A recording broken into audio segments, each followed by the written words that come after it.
Hello guys, so welcome to the new video. ये है hostel series का second part. So आज हमारे साथ है Shreyas Kochar, second year textile branch में। एंड आज हम डिस्कस करेंगे हमारे विजिट है हॉस्टल की रूम की कंडीशंस एंड क्या क्या फैसिलिटीज प्रोवाइड करते हैं। So Kochar, what the first question है कि are the rooms in the hostel old और newly renovated? So guys, basically ये बैकग्राउंड में देख सकते हो कि इस टाइप के ही रूम्स है, अभी अभी रेनोवेट हुआ है तो ये कंडीशन है। और ये फर्स्ट ईयर के लिए है। अगर आप सेकंड थर्ड ईयर में जा रहे हो तो दूसरा हॉस्टल ब्लॉक मिलता है जहाँ के रूम्स अभी रेनोवेट हो रहा है but not this much good. और फाइनल ईयर तक के जाते हैं जिसमें आपका CPI वगैरह अगर बेटर है तो यू गेट PG जो बहुत अच्छे से रेनोवेटेड है और आपका एमिनिटीज भी अच्छी है। सो या फर्स्ट ईयर के लिए तो अच्छा है हॉस्टल से फिलहाल रेनोवेट हुआ है। केमिस्ट्री सीटी की प्रिपरेशन अब स्मार्ट वे में करो। अगर तुम्हारा गोल है टॉप स्कोर करना तो सिर्फ पढ़ाई नहीं, right practice plus right guidance भी ज़रूरी है। तो मैं लेके आया हूँ क्रैकेट की तरफ से 2 टेस्ट सीरीज़। एक है अल्टीमेट टेस्ट सीरीज़ जहाँ आपको मिलेगा 10 full length test plus 10 PYQs, और एक है मास्टरी सीरीज़ जहाँ आपको मिलेगा 10 फुल लेंथ टेस्ट 10 PYQs प्लस 80 चैप्टर वाइज टेस्ट। और मैं ये टेस्ट सीरीज़ क्यों रिकमेंड करता हूँ, क्योंकि यहाँ आपको मिलेगा real exam level questions, detail performance analysis, chapter wise practice for strong improvement and weak areas पे बिल्कुल प्रॉपर फोकस। एंड सिर्फ टेस्ट सीरीज़ नहीं, आपको मिलेगा एक बोनस एडवांटेज जो गेम चेंजर हो सकता है। आपको मिलेगा free 1-on-1 mentorship from mentors of VJTI, COEP and TICT। मतलब proper strategy, doubt solving and personal guidance, वो भी एकदम पर्सनल लेवल पे।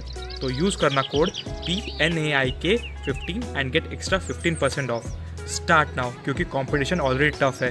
स्मार्ट प्रिपरेशन ही डिफरेंस बनाता है। अभी स्टार्ट करो, कंसिस्टेंट प्रैक्टिस करो और अपनी रैंक सिक्योर करो। So best of luck. Rooms जो है वो CGPA के या फिर परसेंटाइल के हिसाब से ऊपर नीचे मिलते हैं। मतलब जिसको ज़्यादा CGPA, ज़्यादा परसेंटाइल, उसको बहुत अच्छी रूम है। जिसको कम CGPA उसको वॉशरूम के बाजू के room they the. So it is basically कि मतलब आपका कॉलेज में कैसे हॉस्टल की कमेटी कर रही है। इधर जैसे आप फर्स्ट ईयर में होंगे तो आपके परसेंटाइल्स मतलब बेसिकली वो फर्स्ट कम फर्स्ट सर्व जैसा ही है कि किसी को फर्स्ट राउंड में अगर उसने फर्स्ट राउंड में एडमिशन ले लिया तो उसको देखने मिल जाएगा कि सारे रूम वैकेंट्स और कौन सा रूम बेटर लग रहा है। एंड सेकंड थर्ड ईयर के लिए इट इज़ कि आप 3-4 लोगों का ग्रुप बनाते हो जो भी आपका फ्रेंड सर्कल बनता है, उसके हिसाब से उसका एवरेज निकलता है एंड बेस्ड ऑन एवरेज एक मेरिट लिस्ट निकलती है और वो मेरिट लिस्ट के हिसाब से प्रायोरिटी देते हैं कि किसको कौन सा रूम लेना है। बिल्कुल ऑन द पॉइंट इन्फॉर्मेशन देते कोचर भाई। हॉस्टल रूम्स हमको क्लीन करनी पड़ती है या बाहर से लोग आते क्लीन करने के लिए? और जो कॉरिडोर्स रहते हैं, वरांडा टाइप, वो क्लीन होता है कि नहीं होता? क्या सीन उनका? तो इधर हॉस्टल रूम्स तो बस क्लीनिंग का एक ही चीज़ है कि आपके साथ में आपके रूममेट्स कितने अच्छे हैं। अगर वो क्लीन करने को रेडी नहीं है तो 6 महीने तक रूम्स क्लीन नहीं होगा। कोचर भाई अकेले है जो उनके 4 के लोगों में सिर्फ अकेले क्लीन करते हैं। 2 साल से देख रहा हूँ मैं, 2 साल से सिर्फ कोचर ही क्लीन करता है रूम। मतलब वो खुद को कितना हाइजीन पसंद है उस पर डिपेंड करता है। एंड या जो कॉरिडोर है और वॉशरूम्स है उसके लिए कमेटी रहती है एंड वो डिपेंड्स कि आप एक हॉस्टल कमेटी बनती है उसके ऊपर कि वो लोग टाइम टू टाइम कंप्लेन कर रहे हैं नहीं कर रहे हैं। तो 2 दिन 3 दिन, कभी कभी 2 हफ्ते भी नहीं होता है, कभी कभी 2 दिन में भी रेगुलरली क्लीनिंग हो जाता है। सही है। सो एक और क्वेश्चन था कि अभी हॉस्टल रूम्स तो मिल गए, क्लीनिंग भी चालू है, पर जो बाथरूम्स है वो कॉमन बाथरूम्स है कि अटैच बाथरूम्स रहेंगे रूम के साथ?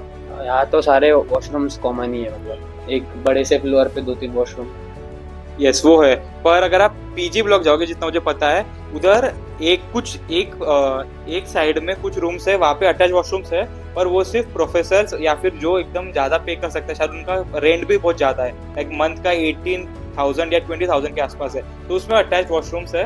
पर अगर सिर्फ आपको कॉलेज के थ्रू अलॉट हो रहा है कम प्राइस पे, सो फिर उसके साथ अटैच वॉशरूम नहीं है, आपको पब्लिक तो नहीं बोल सकते, कॉमन वॉशरूम से यूज करना पड़ेगा। सही बात। सो नेक्स्ट क्वेश्चन है कि अभी तो धीरे धीरे जूनियर्स की एक्सपेक्टेशन बढ़ते जा रही है, पूछ रहे AC अवेलेबल है कि नहीं? सपने में भी नहीं। ऐसा टेक्निकली देखा जाए तो यहाँ पे वैसे कूलर्स वगैरह लगाने की भी परमिशन नहीं है क्योंकि इलेक्ट्रिसिटी बिल बढ़ता है, बट अब है हर रूम में अगर आओगे तो पंखे कूलर मिल जाएंगे आपको। आप आओ, हम दिखाते हैं आपको। और अगर AC नहीं रहा तो मैनेज कैसे करते स्टूडेंट्स? या वो सब अपने अपने फैंस या कूलर्स लेके आते हैं, या हाँ मतलब अपना अपना लेके आते हैं और अपने तरफ पेश करते। रूममेट ने मांगा तो पैसा मांगते हैं। नेक्स्ट क्वेश्चन है कि वाईफाई है क्या अवेलेबल हॉस्टल में, एंड अगर है तो कितनी स्पीड आती है? तो यहाँ के हॉस्टल में तो वाईफाई नहीं है। इट इज़ कि आप लगा सकते हो एयरटेल जियो जिसका भी ब्रॉडबैंड लगाना है कॉरिडोर में उसकी परमिशन है। एंड अदर अगर वाईफाई चाहिए, वैसे तो 5G का एरा है तो मतलब वाईफाई इतना सेंस बनाता भी नहीं है फिलहाल, बट हाँ कॉलेज में वाईफाई अवेलेबल है तो अगर वो सब काम है तो आप कॉलेज में जा सकते हो उसके लिए। एंड अगर क्योंकि और वाईफाई खुद पर्सनल वाईफाई लगाने का प्रॉब्लम ये है कि हर ईयर तुम्हारा ब्लॉक चेंज होते रहता है, तो तुम 10 महीने के लिए लगाओगे, फिर 2 महीने छुट्टी पे जाओगे, वापस किसी को बुलाओगे लगाने के लिए, सो वो थोड़ा एक्स्ट्रा तोड़ दिया तो हाँ, पता नहीं चलेगा वगैरह। वही है कि सिक्योरिटी कैमरास वगैरह नहीं है, मतलब पीजी ब्लॉक में है but first second third year के लिए जो ब्लॉक है उसमें नहीं है। तो ये अच्छी बात भी है, बुरी बात भी है। अगर चोरी हो गया तो गया। हमारा फर्स्ट ईयर में एक लड़के का लैपटॉप 60K का लैपटॉप उसने नया नया लिया था, हॉस्टल से गायब हो गया था। सो सेफ्टी का ध्यान रखो अपने हॉस्टल में जब भी आओगे। सो नेक्स्ट है कि अपने रूम्स में कबर्ड्स, बेड, स्टडी टेबल, मतलब क्या क्या कॉलेज की तरफ से मिलता है और क्या क्या चीजें एक्स्ट्रा एड ऑन अपन को लेनी पड़ती है यहाँ से। सो वैसे तो मतलब बेड्स और ऐसा एक नंबर देखा जाए तो एक रूम में 4 बेड, 3 टेबल और 3 चेयर्स रहने चाहिए, बट अब जो भी बीच में का ब्रिज है जो फिलअप नहीं हो रहा तो नहीं मिलता है। तो अब वो ऐसा है कि जितने टेबल्स अवेलेबल है उसमें से जिसने पहले 4 हड़प लिए उसके 4 होगा और जिसको 2 मिले वो 2 ही मिले, तो कुछ रूम में 2 ही टेबल मिलेंगे, कहीं पे 4 मिल जाएंगे। तो इट डिपेंड्स टोटली कि आप कितना सामने वाले से मैनेज करके मतलब बना सकते हो ऐसा। तो वो पूरा ऐसा चोरी वाला सीन हो सकता है कि ऐसा बोल सकते हैं। मैट्रेस वगैरह खुद की लाना पड़ता है, मैट्रेस खुद से लाना पड़ता है, पिलो वगैरह, बाकी आपको बेड्स मिल जाएगा, टेबल मिल जाएगा, बट टेबल का भी सीन एंड चेयर्स का भी वैसा है कि कुछ खेलते खेलते चेयर्स टूट जाती है। नेक्स्ट क्वेश्चन है कि यहाँ पे लॉन्ड्री सर्विसेज अवेलेबल है? तो प्रॉपर लॉन्ड्री एज सच तो है नहीं, एक सेक्शन बना है जिसमें मशीन कभी लगी नहीं, बट हाँ मेस में जो भाव हम बोलते हैं, जो भी मेस के वर्कर्स है वो कर देते हैं कुछ तो पर क्लॉथ बेसिस पे। हाँ, तो पर क्लॉथ 8 या 10 रुपीज पर क्लॉथ हाँ, के हिसाब से अपने अपने कन्वीनियंस के हिसाब से लोग करते हैं वो। बाकी लॉन्ड्री कॉलेज हॉस्टल में तो नहीं है फिलहाल अवेलेबल। यस, सो सारे क्वेश्चंस मतलब हो तो गए मोस्टली रूम से रिलेटेड, हॉस्टल से रिलेटेड। आपको कुछ और बताना है अपने जूनियर जो आने वाले हैं कि कुछ टिप्स या फिर कुछ भी कि आपके हिसाब से? हॉस्टल से एक्सपेक्टेशंस मत रखना।